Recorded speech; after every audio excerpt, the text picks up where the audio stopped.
Olá, seja bem-vindo, seja bem-vinda. Eu sou o Pastor Gleison e esse é o seu podcast Reviver. Em nosso primeiro episódio, estudamos sobre Jesus como sendo a porta, em João capítulo 10, do verso 1 ao verso 10. O nosso estudo de hoje é a declaração de Jesus como bom pastor e está no Evangelho de João, capítulo 10, do verso 11 ao verso 21. Esta é a quarta declaração com eu sou que Jesus faz no Evangelho de João. Sem dúvida, ao fazer tais afirmações, mostra o contraste entre ele e os falsos pastores na liderança da religião judaica de sua época. Já havia chamado esses falsos líderes de ladrões e salteadores e agora os descreve como mercenários. O termo traduzido por bom significa intrinsecamente bom, belo, amável, descreve algo ideal, um exemplo a ser seguido. A bondade de Cristo é inerente à sua natureza. Chamá-lo de bom é o mesmo que chamá-lo de Deus. Alguns dos grandes homens dos relatos bíblicos eram pastores: Abel, os patriarcas, Moisés e Davi, dentre outros. Ainda hoje é possível ver na Terra Santa pastores cuidando dos seus rebanhos e mostrando como conhecem as características individuais e as necessidades especiais de cada uma das suas ovelhas. É importante lembrar que, exceto pelos animais destinados a sacrifício, os rebanhos de ovelhas em Israel não eram criados para o abate. Os pastores cuidavam das ovelhas para que dessem lã, leite e cordeiros. Jesus destacou 4 ministérios que realiza como bom pastor. O primeiro deles, ele dá a vida pelas ovelhas. No antigo sistema sacrificial judaico, as ovelhas morriam pelo pastor. Agora, o bom pastor dá a vida pelas ovelhas. Em 5 ocasiões ao longo deste sermão, Jesus afirma claramente a natureza sacrificial da sua morte. Ele não morreu como um mártir executado por homens, morreu como um substituto, entregando a sua vida voluntariamente por nós. O fato de Jesus dizer que morreu pelas ovelhas não pode ser separado do restante de toda a palavra de Deus. Ele morreu sim por Israel, mas também por todos aqueles que creem no seu nome, os gentios. O sacrifício de Jesus é suficiente para a salvação do mundo, mas ele só é eficaz para aqueles que creem no seu sacrifício. Jesus apresenta um contraste entre ele e os servos contratados, os mercenários, que cuidam das ovelhas apenas porque são pagos para fazer esse trabalho.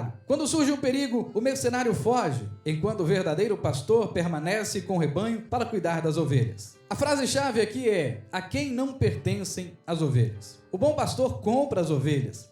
Elas lhe pertencem porque morreu por elas. São dele e ele cuida de cada uma delas. Ao longo de toda a Bíblia, o povo de Deus é comparado de modo muito apropriado a ovelhas. Ao contrário dos porcos e dos cães, as ovelhas são consideradas animais puros, são indefesas e dependem do pastor. As palavras de John Wesley são propensas a se perder e devem ser procuradas e trazidas de volta com frequência. As ovelhas são animais pacíficos e úteis para o pastor. Dessas e de outras maneiras, retratam os que creram em Jesus Cristo e que fazem parte do rebanho de Deus. Ao contrário dos bons pastores, os fariseus não demonstravam qualquer amor pelas ovelhas.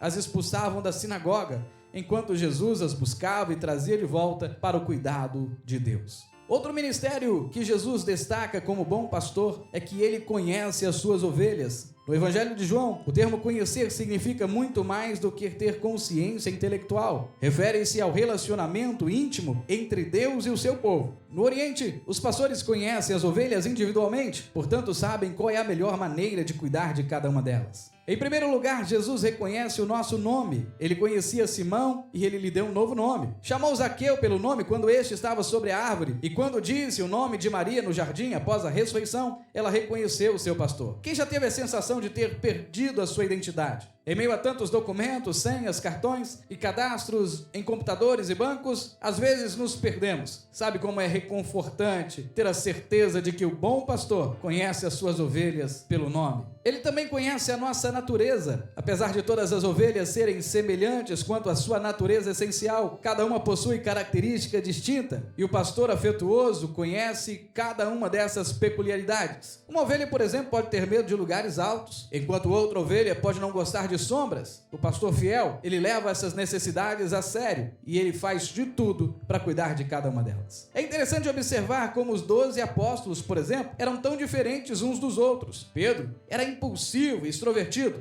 enquanto Tomé era hesitante e cheio de dúvidas. André gostava de se relacionar com as pessoas e estava sempre apresentando alguém para Jesus, enquanto Judas queria apenas usar as pessoas para o seu próprio benefício. Jesus conhecia cada um desses homens e sabia como tratar com eles. Uma vez que conhece a nossa natureza, também conhece as nossas necessidades. Muitas vezes nós mesmos não sabemos o que precisamos exatamente. O Salmo 23 é uma bela descrição poética de como o bom pastor cuida de suas ovelhas. Os pastos, junto às águas tranquilas e mesmo nos vales. As ovelhas não precisam temer, pois o seu pastor está cuidando delas e suprindo as suas necessidades. Se juntarmos os versículos 1 e 6 do Salmo 23, descobriremos que nada me faltará todos os dias da minha vida. À medida que o pastor cuida de suas ovelhas, elas passam a conhecê-lo também cada vez melhor. O bom pastor conhece as suas ovelhas e elas sabem quem ele é. Conhecemos cada vez melhor ao ouvir a sua voz, a sua palavra e ao experimentar o seu cuidado diário. Ao seguir o pastor, as ovelhas aprendem a amá-lo e a confiar nele. O terceiro ministério do bom pastor, falado por Jesus, é que ele traz as ovelhas para o rebanho. O aprisco é o judaísmo, mas há um outro aprisco, os gentios, que se encontravam fora da aliança de Deus com Israel. No início do seu ministério, Jesus concentrou-se em cuidar das ovelhas perdidas da casa do seu pai, Israel. Os que se converteram em Pentecostes eram judeus e prosélitos, mas a igreja não deveria ser apenas um rebanho judeu. Pedro levou o evangelho aos gentios e Paulo pregou essa mensagem aos gentios até os confins do Império Romano. Existe apenas um rebanho, povo de Deus que pertence ao bom pastor. O povo de Deus se encontra espalhado por todo o mundo, mas haverá um dia em que o Senhor retornará e juntará cada uma das suas ovelhas. A mensagem missionária do Evangelho de João é clara, porque Deus amou o mundo de tal maneira que deu o seu Filho, para que todo aquele que nele crê não pereça, mas tenha a vida eterna. Jesus desafiou os costumes da sua época e conversou com uma mulher samaritana. Recusou-se a defender a abordagem exclusivista dos líderes religiosos judeus. Ele morreu por um mundo perdido e deseja que o seu povo alcance este mundo com a mensagem da vida eterna. O último ministério que Jesus fala é que o bom pastor retoma a sua vida. A sua morte voluntária, ela foi seguida de uma ressurreição vitoriosa. Do ponto de vista humano, tudo indicava que Jesus havia sido executado, mas do ponto de vista divino, havia entregado sua vida espontaneamente. Quando Jesus clamou na cruz, está consumado, entregou o Espírito ao Pai por sua própria vontade. 3 dias depois, também pela vontade do Pai, retornou à vida e ressuscitou dentre os mortos. O Pai deu-lhe autoridade como prova do seu grande amor.